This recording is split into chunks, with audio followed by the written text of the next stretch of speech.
In our studios this morning, Tortoise, the French minister delegate in charge of Francophonie, international partnerships, and French people abroad, Eleanor Carrois. Good morning, Madam Minister. Good morning. Welcome to RFI. Cameroon's outgoing president, Paul Biya, declared re-elected for an 8th term. This was announced yesterday by the country's constitutional council. He secured 53.66% of the vote, and France failed to issue an official response to the announcement. No message of congratulations was posted by the Élysée. What's going on, Caress? Right, we are keeping an eye on the situation. Like you, we have observed the various events that have taken place. We are very attached to inclusive democratic elections and to ensuring that civil society is heard. So we are waiting to see what happens and how the situation develops. Is France embarrassed by the announcement of Paul Billard's re-election? No, I wouldn't say that. We don't interfere in the national politics of the various African states, but on the other hand, we are very attentive to ensuring that the processes take place in an orderly and, above all, democratic manner. So we will monitor the situation very closely. As Minister for French citizens abroad, I will also be very attentive to the safety of our compatriots wherever they are. Of course, but we more often hear results announced regularly, followed by congratulations from counterparts and heads of state. When will the President of the Republic, Emmanuel Macron, speak out on the re-election of Paul Billard, an election that has been announced? I don't have that information. He will speak out when he deems it appropriate, if he does speak out on the subject. But in Cameroon, as elsewhere in Côte d'Ivoire and in other countries in the region, as I said, we remain very attentive to ensuring that democratic processes are respected and, above all, to maintaining good relations with civil society, with the people, and with Africa in general. I hear a certain caution this morning. As Minister for French Citizens and Foreign Affairs, I'd like to address the tensions surrounding yesterday's announcement of violence in Douala and Garoua. Are you worried about French nationals living in Cameroon?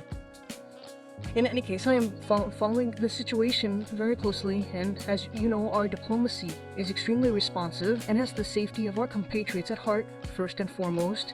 So, we will be really minute by minute with the crisis center, with our posts attentive to the development of the situation, and we'll see if there's reason to be Concerned, but that is not the case for the moment in the state, if I hear you. No advice to be cautious for the French people living in Cameroon who are listening to us. At the time I am speaking to you, and in view of the information I have at this stage, there is no particular alarm, except obviously the caution that is required in this type of electoral and transition process. But obviously that can change very quickly. So we will be very attentive, and above all, we will remain in close contact with our citizens, our nearly 6,000 registered French citizens. But you know that there are many more, and I take this opportunity to say to French people abroad, register on the electoral registers. It allows us to better protect you. Yeah. Eleanor Carrois, as you mentioned, Côte d'Ivoire, another of France's historic allies, has elected a president.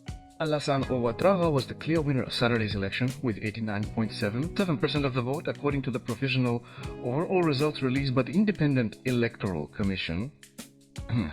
Does France congratulate him? Again, as you said, these are provisional results. We will have the official results from the Ivorian Constitutional Council in a few days. Again, we have very good relations and, above all, increased cooperation, and I am the minister in charge of international partnerships. So the idea is to truly maintain this cooperation, to maintain this link, and above all, to also be attentive to the development of this electoral process. Will this announced re-election and this envisaged stability reassure France, which is, let's say, rather turbulent in West Africa? I think that this image of France being disrupted in West Africa really needs to be tempered when we consider the relationships we maintain, particularly with civil society and African youth. Let's remember that it is in Africa that our language is spoken the most today. I am also a minister, and sorry, I'm introducing myself because I'm a young minister recently appointed. Overseeing France's global international partnerships, my key responsibility is Francophonie, with Africa holding 60% of French speakers. These are mobilized young people who look to France, and in any case, we want that to continue to be the case. There will be an Africa-France summit in a few months, and I will really play my part and take all of my responsibilities to strengthen this relationship. But it is clear that relations between France and Francophone Africa are, let's say, undergoing major changes, to put it publicly. Should we build a new relationship, and on what basis? You are right about the changes. I think we really need to move from the logic, particularly on the subjects ideal with to a partnership where we treat each other as equals, where we actually have a healthy and peaceful relationship in which we are not afraid to look at the past, but above all, look to the future. And I think that this must be a really positive agenda that I intend to promote, both in the Francophonie and in the international partnership sectors. And let's face it, we are still in a context where all forms of solidarity, investment are taking a back seat. Or let's talk about the USA, let's talk about other European countries. We must continue to be present and continue to be present in Africa in particular.